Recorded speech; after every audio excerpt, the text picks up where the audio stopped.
오늘은 여호수아서 24장 말씀으로 언약갱신이라는 제목으로 같이 은혜를 나누기를 원합니다. 언약갱신이라고 하는 것은 언약을 다시 한번 새롭게 맺었기 때문에 언약갱신이라고 하는데, 여호수아서 24장까지는 오늘 마지막입니다. 마지막인데 여호수아 24장이 여호수아로서 끝나는 것이 아니고 창세기부터 시작된 중요한 하나의 역사가 가나안 땅, 약속의 땅에 들어가는 것이, 그 땅을 약속했고 아브라함에게, 그다음에 이집트에 가서 하나님께서 인도하셔서 이곳까지 가는 게 목표였습니다. 근데 1차 목표가 이제 달성이 됐어요.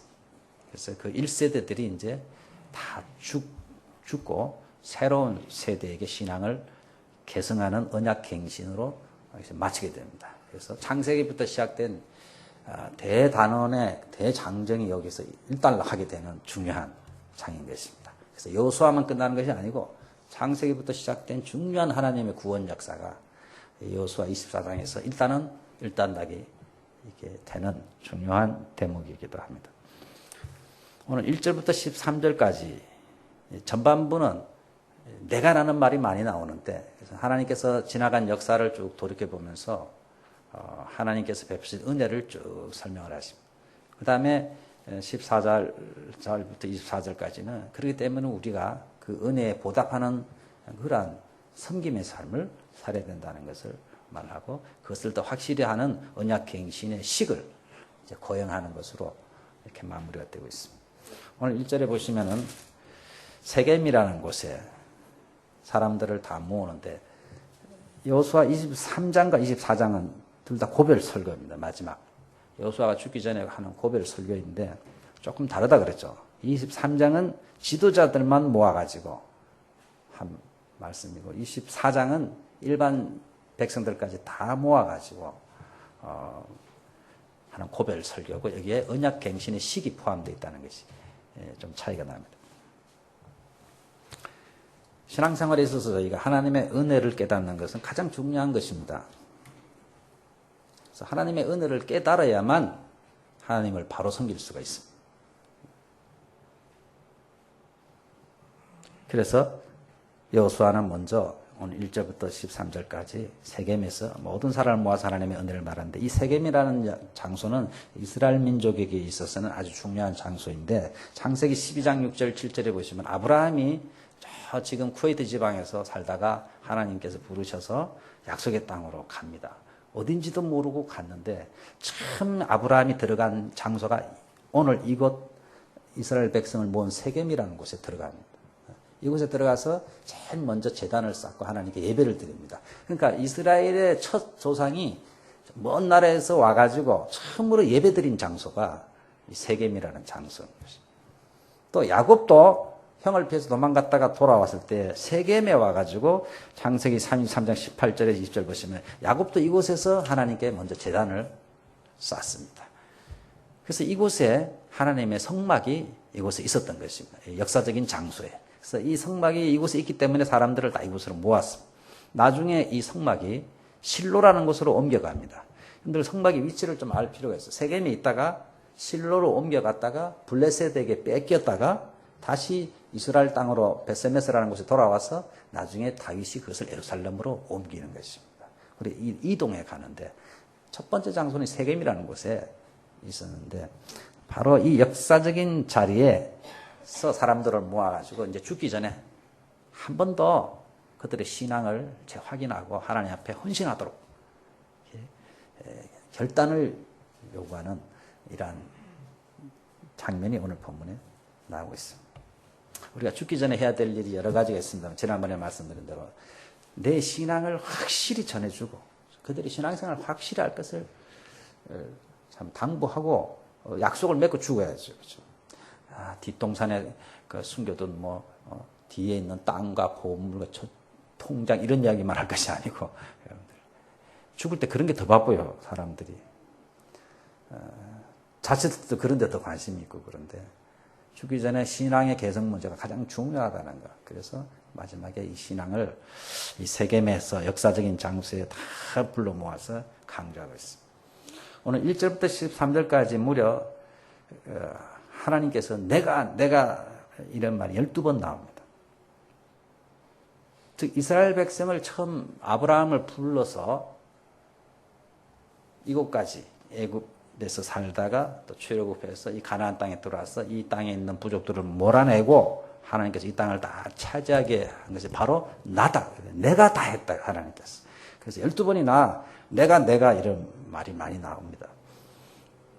특별히 2절에 보시면은 아브라함을 언급하는데 아브라함부터 말하지 않고 아브라함의 아버지인 테라부터 말합니다. 테라가 강 저편에 거하여 다른 신들을 섬겼으나 이렇게 되어 있습니다. 창세기 11장 27절부터 32절까지는 아브라함의 족보가 나는데 그때 테라가 나오지 않습니까? 근데 이 테라가 강 저편에 유브라테스 강 저편에 즉 이곳에 오기 전에 하나님을 잘 믿었느냐 하면 그게 아니라는 것입니다. 우상. 그러니까 아브라함은 우상 숭배 집안에서 태어난 사람입니다. 왜 이 말을 하느냐 하면은 너희들이 하나님의 백성이 되고 하나님께서 이곳까지 인도한 것은 너희들 조상이 잘 믿어가지고 그런 것이 아니고 너희들 조상은 우상 숭배했다. 지금 바깥에 있는 민족과 똑같이. 그런데 하나님께서 일방적으로 은혜를 베푸셔서 그것에서 불러내어서 하나님의 자녀를 삼으시고 이 약속의 땅까지 데려왔다는 것을 강조하기 위해서 원래 너희들이 잘 믿어서 그런 것이 아니고 전부 내가 우상 숭배하는 중에서 불러내가지고 하나님의 자녀 삼았다. 그것이 너희들의 가장 존경하는 조상 중의 조상인 아브라함의 아버지가 그랬다는 것으로부터 시작하는 것입니다. 그래서 아예 근본부터 너희들이 뭐 믿겠다고 하고 잘 믿어보겠다고 해서 특별한 백성이 된 것이 아니고 원래는 너희들도 다 우상 숭배하고 그대로 내버려뒀으면 이방인들과 똑같이 사는데 하나님께서 은혜를 베푸셔서 건져내셔가지고 이것이 왔다. 그러면서 이삭, 야곱 이야기를 하면서 너희들 조상 가장 존경하는 그런 족장들도 다 하나님께서 택하셔서 하나님이 택하셔서 그들이 택한 것이 아니고 하나님이 불러내가지고 택하셔서 은혜를 베풀어주고 번성케 하셨다. 그리고 애굽에 있던 너희들을 모세와 아론을 보내가지고 이렇게 건져낸 것도 내가 다 했다. 내가 다 했다. 애굽 사람의 병거와 마병을 홍해에서 하나님께서 다 물에 덮이게 했던 것을 너희들이 다 목도했다. 그것도 다 내가 한 일이다. 그리고 너희들을 인도해서 이 땅에 있는 부족들도 다 몰아내고 한 것도 다 내가 한 것이다. 그러면서 12절에 보면 내가 왕벌을 너희 앞에 보내어 그 아모리 사람의 두 왕을 너희 앞에서 쫓아내게 하였나니 너희 칼로나 너희 활로나 이같이 한 것이 아니며 이스라엘 백성이 물론 싸웠습니다만은 이스라엘 백성들이 잘 싸워가지고 이 땅을 차지한 것이 아니고 하나님이 왕벌을 보냈답니다. 큰 벌을. 근데 이 말씀은 원래 하나님께서 출애굽기 23장 28절에 미리 모세에게 말씀했어요. 내가 왕벌을 내 앞에 보내리니 그렇게 말씀하셨는데 하나님께서 말씀하신 대로 오늘 그 왕벌을 보내어가지고 몰아냈다. 신명기 6장 1절에서 11절에도 하나님께서 내가 건축하지 아니한 크고 아름다운 성읍을 얻게 하시며 내가 채우지 아니한 아름다운 물건이 가득한 집을 얻게 하시며 내가 파지 아니한 우물을 차지하게 하시며 내가 심지 아니한 포도원과 감람나무를 차지하게 하사 내게 배불리 먹게 하실 때 하고 미리 말씀하셨는데 오늘 13절에 보면 그대로 다 이루어진 것을 똑같이 그것을 인용해서 말하고 있습니다. 내가 너희의 수고하지 아니한 땅과 너희가 건축하지 아니한 성읍을 너희에게 주었더니 너희가 그 가운데 거하면 너희가 또 자기의 심지 아니한 포도원과 감람원의 과실을 먹는다 하였느니라. 즉 신명기서의 모세를 통해서 하나님께서 이런 말씀을 하셨는데 그대로 지금 다 이루어진 것을 너희들이 눈으로 지금 보고 있다. 하나님께서 약속하신 대로 이루어 주신 신실하신 하나님이시라는 것을 보여주고 있습니다. 즉 이 역사를 쭉 돌이켜보면서 모든 구원의 역사는 철저히 다 하나님 중심으로 이루어지고 있음을 이스라엘 백성뿐만 오늘날 저희들 모든 구원사는 하나님 중심이 하나님이 주권적으로 사람을 부르시고 택하시고 인도하셔서 이루어 가시는 분이 하나님 중심이라는 것을 한 번 더 여호수아가 강조했습니다.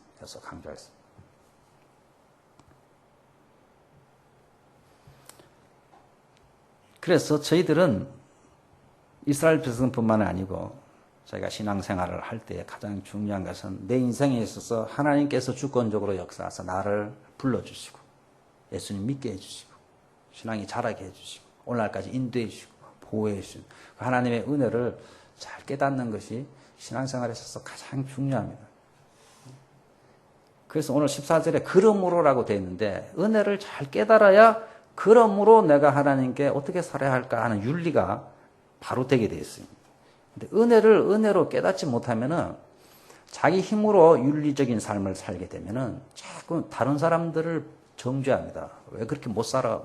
자꾸 이렇게 정죄하게 되고 자기 중심적인 신앙생활이 됩니다. 하나님을 섬기는 것도 헌금을 하는 것도 기도도 하는 것도 은혜로 하지 아니하면은 자기가 잘 먹고 잘 살라고 내가 2만 원 헌금했으니까 하나님 4만 원으로 갚아주세요 라든지 내가 이렇게 봉사했으니까 하나님은 이렇게 축복해 주셔야 되지 않습니까? 기도고 봉사고 다 자기 중심적이 됩니다. 그래서 교회 다니면서 은혜를 체험하지 않으면 안 돼요. 은혜를 체험하지 않으면 사람들에게 상처 주고 신앙이 아주 맹목적인 신앙이 되고 자기 중심적인 신앙이 되기 때문에 은혜 받는 것이 가장 중요한 것입니다. 봉사하는 것보다도 하나님의 은혜를 체험하는 것이 가장 중요한 것입니다. 체험이 잘 안 되면은 말씀 보고 기도하고 곰곰이 돌이켜 봐야죠. 그죠? 보면 깊이 생각해 보면 하나님이 일일이 간섭하십니다. 오늘 또 간증이 있습니다만은 그 사람들은 우연이라 그럴지 모르지만은 그런 친구들을 통해서 그죠? 교회 가게 되고 또 그렇게 마음을 이렇게 기도하는 가운데 교수님의 마음이 변화되고 이런 것을 우연으로 치부할 수도 있습니다만은 그것이 하나님의 은혜라는 것을 깨달으면요. 앞으로의 삶이 다른 것입니다. 전부 다. 그걸 우연으로 생각하는 사람하고 정말 하나님의 은혜였구나 하고 느끼는 사람은 전혀 다른 인생을 걷게 되는 것입니다. 신앙생활도 전혀 다르게 하기 때문에 곰곰이 잘 생각해 보세요. 오늘 일부 예배 때 우리 와타나베 상이 열심히 와. 그래서 우리 선지자님 좀 어떻게든 빨리 세례받게 하려고 그분이 살짝 이야기했는지 그래서 아까 좀 이야기를 했어요. 제 방에서. 근데 이제 본인은 아직 자기는 그런 책을 보고 이러면은 막 극적인 체험을 한 사람이 많은데 그런 게 아직 없다는 거죠. 오늘도 설교 중에 하나님의 은혜를 느끼라고 그러는데 자기가 아직 은혜가 뭔지 잘 모르겠대.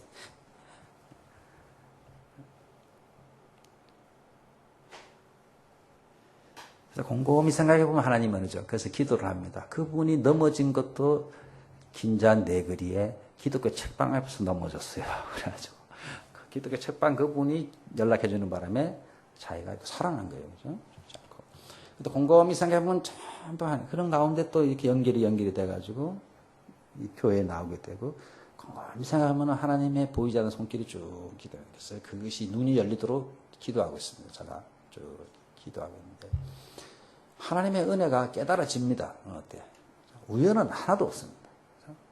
저는 어떤 때는 온 세계가 다 나를 위해서 존재하는 것 같아요. 무대 위에 내가 주인공이에요. 여러분들이 다 이 주인공을 위해서 존재하는 것 같아요. 그러고 살아도 돼요, 여러분들. 착각하고. 여러분들 저기 연극이나 소설이나 영화나 주인공이 항상 부자는 아니잖아요. 그죠? 주인공은 보면 항상 어렵다가다 어떻게 그걸 이겨나가고 내가 꼭 주인공 같아. 이 우주의 주인공 같아. 나 때문에 해가 뜨고 지고 막. 그리고 착각하고 살아요. 하나님께서 나 때문에 이렇게 사람들을 보내주시고 만나게 하시고 이번에도 가서 선교 여러 사람을 만나지 않습니까? 근데 다 만난 건 아니거든요. 근데 식사하면서 옆에 앉은 사람들 길 가다가 이야기하는 그게 우연이 아닌 것 같아요. 우연이 아닌 것 같아요. 그래서 이렇게 돌이켜보면 꼭 필요한 사람을 하나님께서 붙여주셨구나 하는 생각이 많이 들어요. 꼭 필요한 사람들을 하나님께서 이렇게 붙여주셨구나. 그래서 여러분들 곰곰이 생각하면서 말씀을 통해서 은혜 받고요. 기도하는 가운데 성령님께서 세밀하게 말씀하시는 것을 이렇게 듣고 자꾸 은혜를 체험하시대. 은혜를 체험.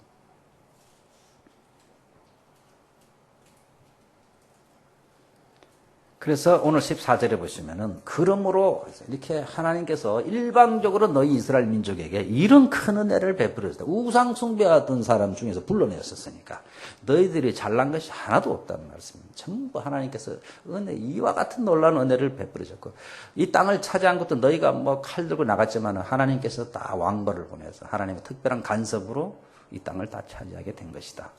그러므로 그래서 14절 이하에 나오는 주 단어는 섬기라는 거예요. 섬기다. 그렇게 큰 은혜를 받았으니까 이제 하나님을 잘 섬겨야 되지 않냐, 너희들이. 하나님을 잘 섬겨. 사람도 은혜를 받으면요, 보답하려고 그럽니다.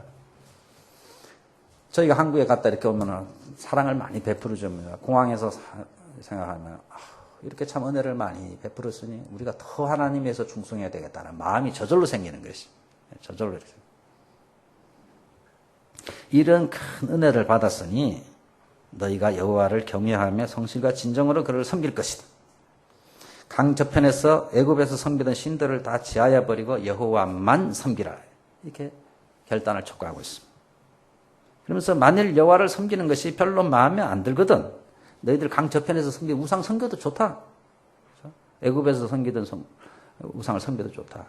하여튼 확실하게 해가라. 어중간하게 있지 말고 하나님을 섬기려면 확실히 섬기고 안 섬기려면 아예 우상을 섬기고 그렇게 하라. 나 오늘날 택하라. 사람들이 자꾸 미루지 않습니까? 여호수아는 오늘날 택하라. 결단을 촉구했습니다. 오직 나와 내 집은 여호와를 섬기겠노라. 너희들이 어떻게 하든지 간에 상관없이 나와 내 집은 지금까지 은혜를 베푼 그 하나님 확신하기 때문에 오직 여호와만 우리는 섬기겠노라. 이러면서 이스라엘 백성들의 신앙을 촉구했습니다. 선택하라 그랬습니다. 하나님을 섬기는 것은 그렇게 쉬운 것 같지만 쉽지는 않습니다. 왜냐하면 19절에 있는 대로 여호와 하나님은 거룩한 하나님 때문에 너희가 능히 섬기지 마. 하나님이 거룩하시기 때문에 자기 백성이 거룩한 삶을 살기를 원하신다. 또 하나님은 질투하시는 하나님이시기 때문에 너희가 조금이라도 하나님 이외에 하나님보다 더 사랑하는 것이 있으면 가만 안 둔다. 가만 안 둔다. 쉽지가 않죠, 그죠? 쉽지가 않죠. 하나님을 가장 사랑해야 돼, 조건이. 하나님이 거룩하니까 우리가 거룩한 삶을 살도록 애를 써요. 근데 이스라엘 백성이 얼마나 생각했는지 우리가 섬기겠습니다, 섬기겠습니다. 그러니까 너희들은 못 섬길걸? 하나님이 얼마나 거룩하신 분인데. 하나님이 요구하는 수준이 얼마나 높은데. 그리고 너희들이 중간에 삐딱하게 다른 신 섬기면 하나님이 가만두시지 않는데. 그래도 섬길 것인가? 이렇게 촉구하고 있어.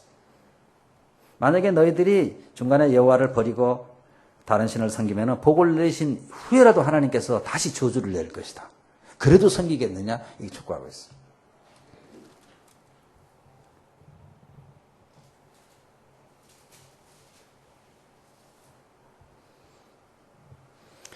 그래서 오늘날 저희들은 우상을 섬기지는 않습니다만은 하나님보다 더 중요시 여기는 것은 많이 있습니다. 오늘날 성도들의 가장 큰 문제는 돈을 하나님보다 더 중요시 여긴다는 것이 한국교회 전체의 가장 큰 문제입니다. 한국에 갔더니 아무튼 교회가 옛날과는 달라요. 옛날만큼 그런 교회 평판이 좋지가 않습니다. 지금은. 그 주범이 누구냐면은 대형교회 때문이었어요. 초대형 교회가 일으키는 문제들 때문에 전체 교회가 아주 욕을 엄청 먹고 있습니다. 한국 교회 이번에 갔더니 70%가 자립이 안 된답니다. 우리는 1000명, 2만 명, 5만 명 모이는 교회만 보지만은 70% 교회는 자립이 안 된답니다. 그래서 목사님들이 대부분 일을 한답니다. 한국도. 한국에서도. 지금 한국 교회가 그렇습니다. 근데 대형교회 목사님들이 너무 이렇게 외형적으로 크게 성장하니까 사람들은 교회가 다 그런 줄 안다는 것입니다. 그래서 목사들도 세금 내게 해야 된다 그러고 교회 그러면 돈을 많이 버는 대로 생각을 하고 이게 많은 사람들이 오해하게 만든 주범이 대형교회 목사님.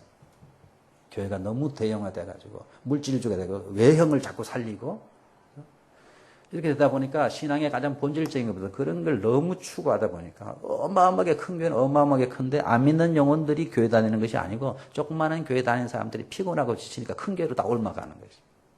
시골에서 힘들게 시골교회에서 키워놓으면 고등학교, 대학교 가면 서울로 가서 큰 교회로 딱 가요. 그래서 커진 것이지. 안 믿는 사람을 한 사람, 두 사람 전도해가지고 커진 게 아닌 것입니다. 대부분.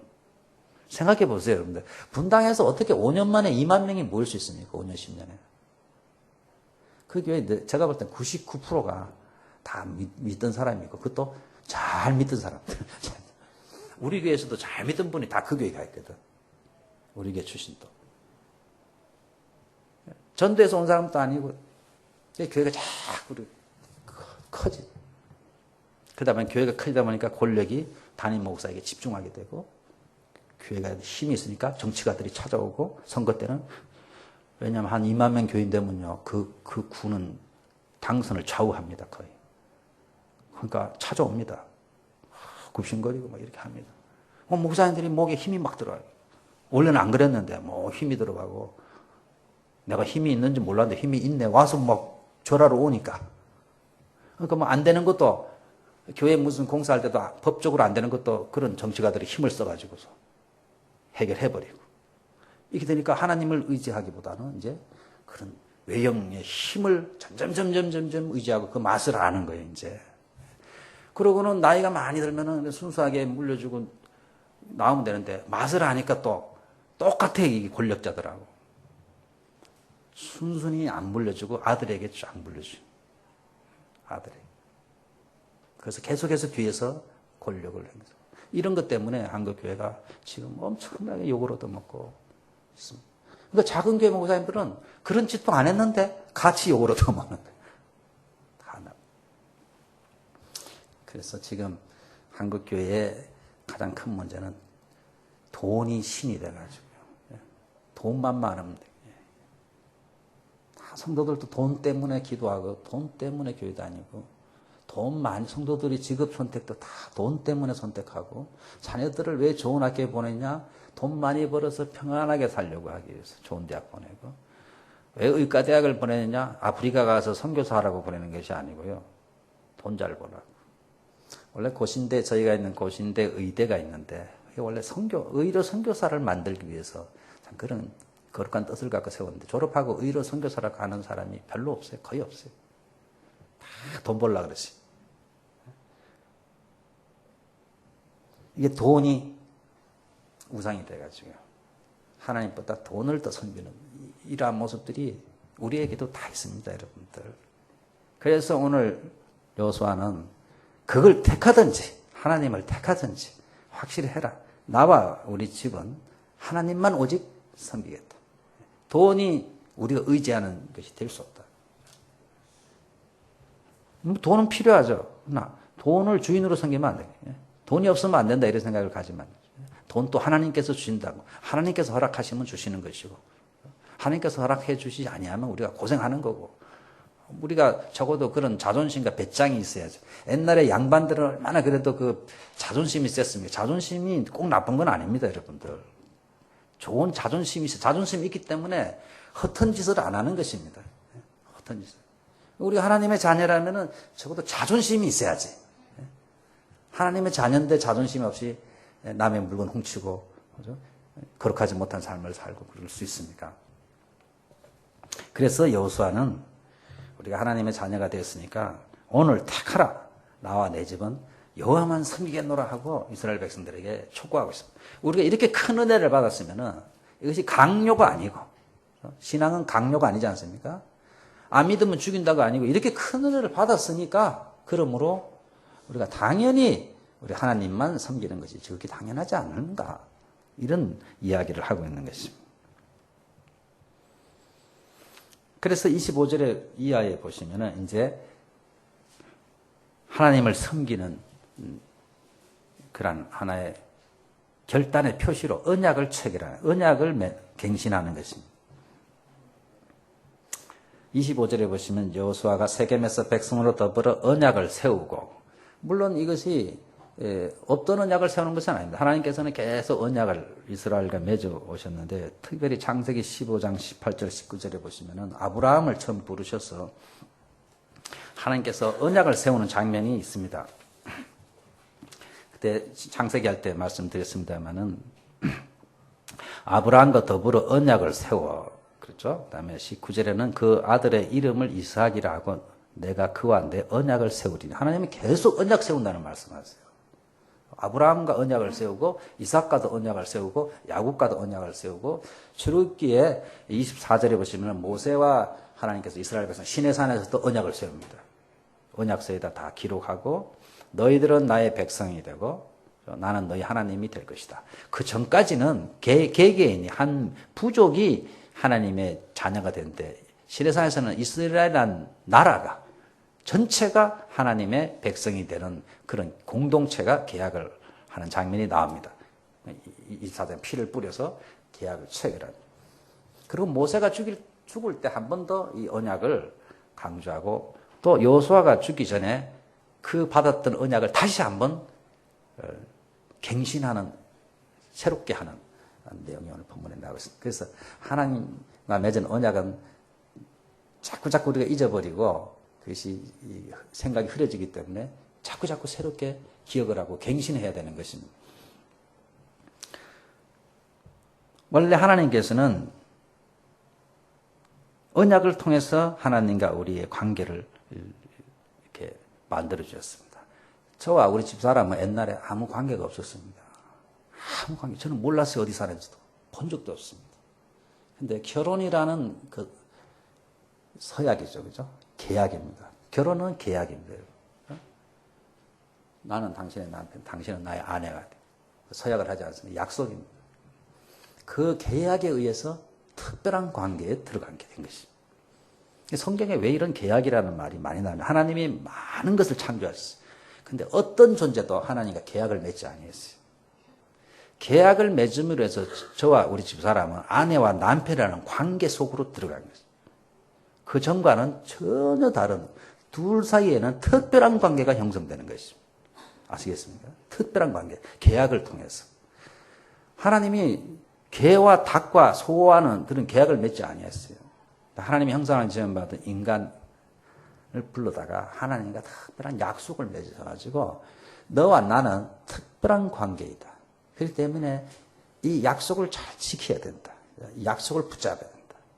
부부가 결혼 약속을 깨트리면은 그건 부부 관계가 아니죠, 그죠? 약속을 깨면은 그 관계가 깨지는 것입니다. 약속을 지키는 것이 제일 중요한 거예요. 약속을 붙잡는 것이 제일 중요한 것입니다. 그 사람이 뭐 인격이 좋고 안 좋고 이전에 그 약속을 붙잡는 것입니다. 약속. 그래서 하나님께서 우리 인간과 특별한 계약을 통해서 약속을 맺어서 특별한 관계 속으로 저희가 들어간 것입니다. 그래서 우리가 인간이 해야 될 일은 하나님이 세우신 그 특별한 계약을 인정해야 됩니다. 인정하고 그 이후에 하나님만 그러면 우리가 섬기겠습니다 하고 자기가 그렇게 고백한 것을 생명을 걸고 지키겠다고 결단하는 것이 언약식인 것입니다. 이 식을 통해서 하나님과 맺은 언약을 인정하고 그들 받아들입니다. 그리고 그걸 지키기 위해서 제가 목숨을 걸고 지키겠습니다 하고 결단하고 하는 것이 언약식인 것입니다. 계속해서 되풀이되는 그런 언약식인 것입니다. 근데 이 언약의 가장 핵심은 뭐냐면은 구약에 모든 약속이 있어요. 아브라함에게도 약속하셨고 그 약속의 핵심은 항상 이 땅을 너에게 주고 너의 씨를 통해 자손을 통해서 너희 자손이 굉장히 번성할 것이다. 너 자손을 통해서 천하 만민이 복으로 얻을 것이다. 이런 약속의 말씀을 계속 주셨어요. 근데 그것이 가리키는 그 계약의 가장 중요한 포인트는 뭐냐면은 아브라함과 다윗의 자손으로 오실 메시아 예수 그리스도를 통해서 하나님께서 모든 인류를 구원하실 것이다는 그것이 모든 계약의 핵심인 것입니다. 계약의 핵심인 것입니다. 그래서 그것을 중요시 여기라 했던 것입니다. 그래서 모세를 통해서도 아브라함을 통해서도 언약을 세우시고 오늘 다시 한번 언약을 갱신하시고 이 언약이 누가복음 22장 20절에 보시면 예수님께서 최후의 만찬할 때 떡을 나눠주시고 다음 주에 할 것입니다만 이것은 너희를 위하여 찢는 내 몸이다. 그 다음에 포도주를 나눠주시고 나서 너희들을 위해서 흘리는 나의 피다. 예수님 십자가의 죽으심을 가르치시면서 그것을 통해서 이것을 믿는 먹고 마시는 자 예수님의 죽음을 우리를 대신해 죽으심을 믿고 받아들인 사람은 새로운 계약 안에 들어가는 것입니다. 그래서 하나님의 자녀가 된다는 이런 약속을 주님께서 하셨습니다. 그래서 우리만 예수님의 십자가 사건을 믿고 그 피로 말미암아서 새로운 언약 속에 들어갔다고 생각합니다. 구약 성도들은 어떻게 구원을 받았습니까? 궁금해하는 사람이 많습니다. 구약 사람들은 예수님도 모르는데 어떻게 구원을 받았습니까? 그래서 어떤 사람들은 구약의 이스라엘 백성들은 율법을 잘 지켜서 구원받고 예수님이 오신 이후에는 예수님을 믿어서 구원받고 이만희 같은 이단들은 지금 시대는 또 옛날에는 예수 믿고 구원받는데 이만희의 말하는 것을 그대로 믿고 순종해야 구원받는다. 하나님은 그 시기마다 구원의 방법이 다르다 이렇게 가르칩니다. 그렇듯하지 않습니까? 그죠? 그 시기마다 하나님이 구원의 방법을 다 다르게 한다는 거죠. 그러니까 지금은 눈을 떠서 이만희 씨가 하는 말을 잘 들어야 할 시기라는 것입니다. 이만희 이제 곧 죽습니다. 이제 보세요. 곧 죽습니다. 그 사람들이 어떻게 나올지. 그러나 하나님께서는 구약이나 신약이나 계속해서 하나님이 주신 유일한 약속은 예수 그리스도를 통해서 우리를 구원하시는 계획입니다. 구약 성도들은 아직 안 왔으니까 하나님께서 제사 제도를 가르쳐 주셔서 피를 흘림으로 인해서 유월절도 그렇고 번제도 그렇고 다 그림자인 거예요. 장차 오실 예수님을 미리 가르쳐 주시기 위해서 그 방법이 가장 효과적이니까. 그래서 제사를 지내서 구원받은 것이 아니고 그것을 통해서 장차 오실 메시아를 줄 것이라는 계약을 믿는 표현이 제사를 지냈던 것입니다. 그래서 구약의 성도들이 우리랑 똑같이 하나님의 주신 약속을 믿고서 예수 믿고 구원받은 것입니다. 예수 믿고 구원받은 것입니다. 그래서 히브리서 11장 13절 16절에 보시면은 이 사람들은 다 믿음을 따라 죽었으면 약속을 받지 못하였으되 그래서 구약의 성도들을 쭉 이야기하고 나서 믿음을 따라 살았는데 약속은 받지를 못했대요. 즉 메시아가 이 땅에 오실 것이라고 약속했습니다만은 우리는 이미 지나간 일이죠. 그들은 못 봤습니다. 약속을 받지 못했어요. 그러나 그들은 멀리서 보고 환영하며 성경에 그렇게 기록하고 있습니다. 멀리서 보고 환영했다. 즉 장차 오실 것이다 하는 것을 믿음으로 믿고 기뻐했다는 것입니다. 멀리서 보고 기뻐했다. 예수님도 아브라함이 나의 때 볼 것을 보고 기뻐했다. 그런 말씀을 요한복음에서 해서 돌에 맞아 죽을 뻔했어요.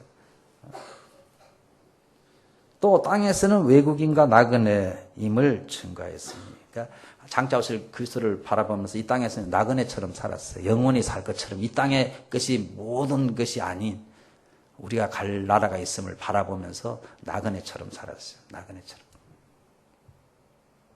우리는 특별히 한국에서 오신 분들은 이런 말씀을 이해하는 데 도움이 많이 돼요. 우리는 나그네처럼 살아요. 이 땅에서. 그렇죠?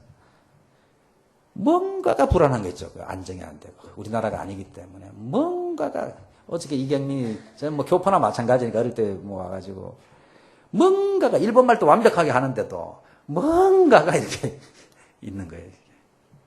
지금 직장 선택도 그래요. 이게 한국에서 선택해야 될지, 일본에서 선택해야 될지. 어떤 것이 좋을지 지금. 우리는 뭔가 나그네 삶은요, 뭔가 불안정하고, 뭐 그런 게 있어요. 그런 게 있어요.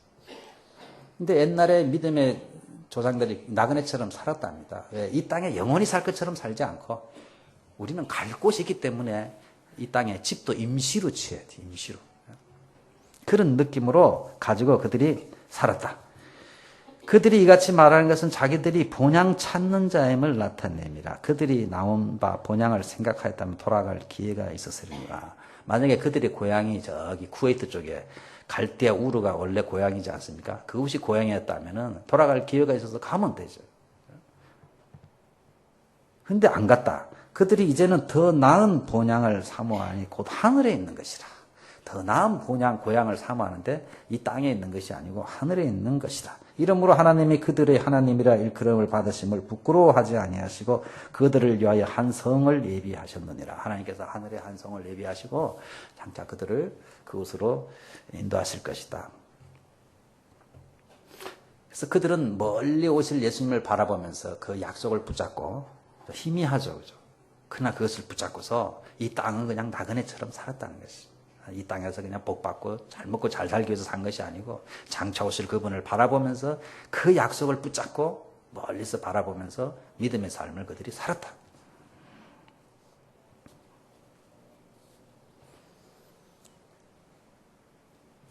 그래서 오늘 다시 한번 여호와서는 새기면서 백성들에게 이 중요한 언약, 가장 중요한 신앙의 핵심되는 언약을 다시 한번 붙잡으라고 지금 강조하고 있습니다.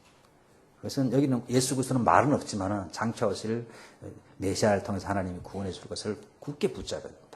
구약의 성도들도요, 장차 오실 예수님을 믿음으로 믿었기 때문에 구원받은 것이지, 그들이 율법을 잘 지켜서 구원받은 것이 절대 아닙니다. 하나님의 구원 방법은 옛날이나 지금이나 미래나 오직 예수 그리스도를 통해서 믿음으로 말미암아 구원받는 것입니다. 그 약속, 언약의 약속을 믿음으로 말미암아 구원받는 것입니다. 그래서 하나님과의 그 새로운 관계에서, 그래서 하나님의 자녀인 관계, 언약을 붙잡음으로써 하나님의 자녀로서 우리가 하나님께 인정받기 때문에 언약을 붙잡는 것이 가장 중요한 것입니다.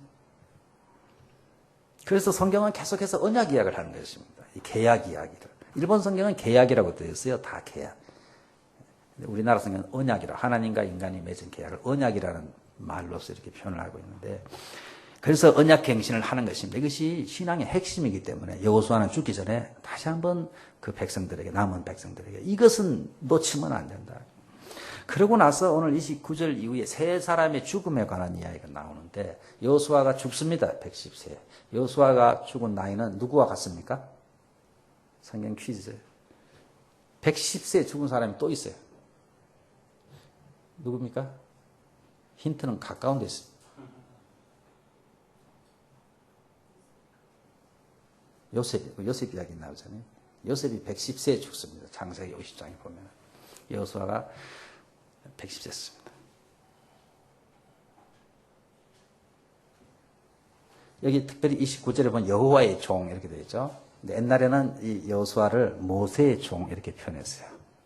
모세의 종이 이제 처음으로 여호와의 종이라는 단어를 씁니다. 그가 이제 완전히 하나님의 종으로서 사역을 잘 감당하고 일생을 잘 마쳤어요. 여호수아는 참 얼마나 귀합니까, 여러분들. 특별한 그 실수도 없고 참 믿음으로 청년 시절부터 이웃까지 와서 자기에게 주어진 사명을 다 감당하고 그 신앙을 개성을 시키고 이제 다 죽습니다. 얼마나 멋있습니까, 여러분들. 마지막에. 뭐 여호수아가 돈을 엄청 남겼다 그러면 우리에게 아무런 감동도 안 줍니다만은. 그래서 땅을 10만 평을 남기고 죽었다. 그래서 그 아들, 딸들이 잘 먹고 잘 살았다 그러면 아무런 은혜가 안 돼요. 근데 그에게 주어진 사명을 묵묵하게 잘 감당하고 일생을 딱 마쳤어요. 얼마나 아름다운 마지막입니까?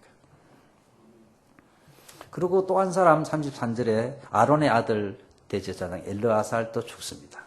그래서 그 1세대가 이제 끝이 난 것입니다. 1세대가 마무리 딱 되고 어떻게 보면 창세기부터 시작된 구원의 역사가 한 마무리가 이렇게 됩니다. 근데 그 가운데 특별히 32절에 보시면은 요셉 이야기가 나옵니다. 느닷없이 요셉은 400몇 년 전에 죽은 사람 이야기가 나오는데, 이스라엘 자손이 애굽에서 이끌어낸 요셉의 뼈를 세겜에 장사하였으니 이것은 야곱이 세겜의 아비 하몰의 자손에게 금 100개를 주고 산 땅이라. 그것이 요셉 자손의 기업이더라. 요셉의 뼈를 갑자기 장사합니다. 요셉은 400~500년 전 죽은 사람입니다. 그런데 창세기 50장 22절에 보시면은 요셉이 죽을 때 이렇게 부탁을 합니다. 이스라엘 자손에게 이르기를 하나님이 반드시 당신들을 돌보시리니 당신들은 여기서 내 해골을 메고 올라가겠다 맹세하라 그랬어요. 요셉이 죽을 때 참 희한한 부탁을 하는데, 내 해골을 여기서 메고 하나님이 약속한 약속의 땅에 나를 묻어달라 이 부탁을 합니다. 그래서 출애굽기 할 때 출애굽기 13장에 보면은 이제 요셉이 죽고 나서 400년이 지났어요. 그런데 이스라엘 백성들이 그것을 잊지 않고 있어요. 그 와중에 얼마나 바쁩니까? 갑자기 나오려면은 챙길 것도 많은데. 그런데 오래 400년이 지난 요셉의 해골을 찾아다가 그것을 갖고 나갑니다. 그것을 가장 중요하게 여겼어요. 이걸 보면은 그 해골 갖고 가는 게 굉장히 중요하다는 것을 알 수 있어요. 요셉도 단단히 부탁했고 이스라엘 백성들이 또 그걸 잊어버리지 않았어요. 400년이 지나면 잊어버리죠. 그까짓 건 뭐, 그죠? 근데 제일 먼저 챙겨가지고 갑니다. 근데 오늘 드디어 그 부탁을 400년이 지난 지금 요셉이 부탁한 대로 옮겨가지고 약속의 땅에 묻습니다. 이것이 무슨 의미가 있는가 했을 때 여러분들 히브리서 11장 22절에 보시면 히브리서 11장은 구약의 믿음의 용사들을 쭉 나열하고 있습니다. 뭐 아브라함, 모세, 에녹 쭉 나열하다가 요셉에 와가지고는 요셉의 인생을 믿음에 관해서 한마디로 요약을 했는데 뭐라고 요약을 했냐면 요셉에 관해서 한 구절밖에 없어요. 믿음으로 요셉은 임종시에 이스라엘 자손들이 떠날 것을 말하고 또 자기 뼈를 위하여 명하였으며 한 구절밖에 없어요. 요셉의 인생이 참 길지 파란만장하지 않습니까? 보디발의 아내의 유혹을 뿌리치고 그죠? 그 비전도 꿈도 꾸고 그런 건 한마디도 안 했어요. 한마디도 안 하고 국무총리가 됐다는 말도 한마디도 안 하고 요셉의 인생을 한 구절로 믿음의 장에서 요약을 했는데 자기 뼈를 갖고 가라 부탁했다. 이거를 딱 기록하고 있어요. 이것이 뭐가 그렇게 중요하겠어요? 이것이 아까 말한 언약과 관계가 있기 때문에 중요해요. 요셉은 죽기 전에 하나님이 약속한 아브라함, 이삭, 야곱을 통해서 가나안 땅에 장차 우리를 구원할 메시아가 올 것을 그가 듣고 믿고 그 메시아가 오실 땅에 자기를 묻어달라고 하는 것입니다. 그걸 통해서 후손들이 그 약속을 하나님이 우리에게 주신 약속을 잊어버리지 않도록 하기 위해서 신신당부했던 것입니다. 그래서 요셉의 인생에 도덕적으로 올바른 삶을 사는 게 많지만은 그거는 하나도 기록하지 않고 하나님의 약속을 그렇게 믿은 표시인 내 해골을 가나안 땅에 묻어달라 한 그거를 한 구절 간단하게 기록하고 있어요. 여러분 나중에 보세요. 11장 22절 요셉에 관해서 그거밖에 없어요. 그 파란만장한 인생 잘라버리고 저도 죽을 때요 이것저것 다 잘라버리고 딱 그런 게 딱 믿음의 확실한 한 구절 딱 남기고 싶어요. 그래서 뭐 어느 대학을 나왔고 어디에서 뭐라고 이런 건 다 쓸데없는 것이에요. 그때는 돈을 얼마나 벌어서 뭐 가족들을 편안하게 해줬으면 이런 거 하나도 안 나왔습니다. 요셉의 인생은 자기 뼈를 위하여 부탁한 것만 딱 기록하죠. 그것은 하나님의 약속의 말씀을 굳게 끝까지 붙잡고 후손들에게 또 그것을 남겼다는 것입니다. 그래서 갖고 가면서 생각하지 않습니까? 이것을 왜 갖고 가라 그랬을까? 할 때 아브라함으로부터 하나님께서 주신 약속의 말씀들이 설명이 되어지는 것입니다. 그래서 이스라엘 백성들은 그것을 통해서 하나님의 약속은 신실하다는 것을 깨닫고 그들의 믿음을 이어갔던 것입니다. 선조들이 이런 노력들을 했던 것입니다. 이런 노력들을. 그럼에도 불구하고 31절에 보시면은 참 의미심장한 말이 기록되어 있는데 여호수아의 사는 날 동안과 여호수아 뒤에 생존한 장로들 곧 여호와께서 이스라엘을 위하여 행하신 모든 일을 아는 자의 사는 날 동안 여호와를 섬겼더라. 그러니까 여호수아와 장로들은 그걸 많은 하나님의 기적들과 은혜를 체험하지 않습니다. 그 사람들이 있을 때는 그래도 자식들이 함부로 행동하지 못하고 신앙생활을 했다는 것입니다. 근데 그 1세들이 죽고 나서 사사기에 들어가면은 바로 우상숭배합니다. 그러니까 교회에, 가정에 정말 믿음의 이 1세대들이 굳건히 서 있다는 것이 얼마나 중요해요. 그런 사람을 남겨야 이것이 이어져 가지. 그 사람들이 떠나니까 다 무너지. 저희가 밀양의 무안동부교회라는 농촌교회에서 설교를 했는데 주일 오전 예배, 지난주에. 예배가 끝나니까 할머니들이 소복하더라고, 농촌교회. 밥을 같이 먹는데. 개척 61년 전에 개척했는데 그때부터 있었대. 그 교회를 지켜왔대요. 그분들은 낙이 뭐냐면요. 교회에서 청소하고 기도하고 헌금하는 게 유일한 낙이래요. 그러니까 자식들이 용돈 주면 다 헌금하고 거기 가가지고 청소하고 기도하고 그 교회를 지키는 거예요. 그분들이. 그래서 그런지 농촌인데 요즘은 또 귀향운동이 일어난대. 도시에서 지치고 피곤한 젊은이들이 이제 농사지으러 돌아온대요. 농촌으로. 성가대가 20몇 명의 젊은이들이. 농촌교회인데. 그 할머님들이 교회를 계속 지켜온 거고요. 또 그 옆에 표충이라는 유명한 절이 있더만요. 밀양에. 거기에 산중턱에 교회가 있는 삼거교회가 있는데 106년 전에 세워졌대요. 호주 선교사들이. 그 산속에 집도 없는데 진짜 호주 서양 선교사들 대단해요. 그 사람들이 교회 안 세웠으면 그 사람들 다 구원 못 받았을 텐데. 그 교회 한 50명 모이더라고요. 지금도. 할머니들, 할아버지만 소복한대요. 근데 그 교회도 갔더니요. 사모님이 말씀하실 때 교회가 너무 깨끗해. 바닥이. 타일을 깔고 너무너무 깨끗해. 왜 이렇게 깨끗합니까? 했더니요. 그 나이 드신 분들이 와가지고 손으로 직접 무릎 꿇고 닦는데요. 그거를. 무릎을 딱 꿇고 앞에서부터 이렇게 닦는데요. 끝까지. 심심하면 교회 와가지고 그러는데요. 우리 교회보다 100배 깨끗하더라고. 그런 분들이 아직도 살아있어, 한국에는. 이 교회를 지키고 이런 1세대들이야, 우리 한국 교회. 여러분들, 그런 세대가 되셔야 돼요. 이 세대들이 없어지니까요, 이 사사기 한 장만 넘기면요, 엉망이 돼요. 여러분들, 교회도 마찬가지, 집안에, 그죠? 처음 있는 분들은 여러분들이 1세가 돼야지, 막. 그렇게 돼도 후손들이 건강해야 돼. 그래서 믿음에 참 이런 굳건한 믿음의 굳게 선 그러한 사람이 되고 또 그 신앙을 전달하는 것을 저희가 최선을 다해야 돼요. 최선을 다해요. 한번 기도하겠습니다. 살아계신 하나님 아버지, 오늘 여호수아서를 끝내면서 그동안 여러 가지 일들이 있습니다만 다 하나님의 은혜로 되어졌다는 것을 저희가 다시 한번 깨닫고 내 인생에도 하나님이 관여하시고 하나님이 여러 환경과 사람들을 통해서 지금까지 나를 인도해 주시고 은혜 베풀으셨다는 것을 저희도 깨닫게 하여 주옵소서. 그러므로 이제부터는 하나님만 섬기고 하나님의 말씀대로 순종하고 하나님이 주신 이 언약의 말씀을 굳게 붙잡고 살아가는 저희들 되게 하여 주옵소서. 우리뿐만 아니고 이 신앙을 우리 자자손손 전해줄 수 있도록 주여 저희를 붙잡아 주옵소서. 예수님의 이름으로 기도합니다. 아멘. 자, 같이 찬송 460장 부르시면서 준비하시는 건 드리겠습니다. 460.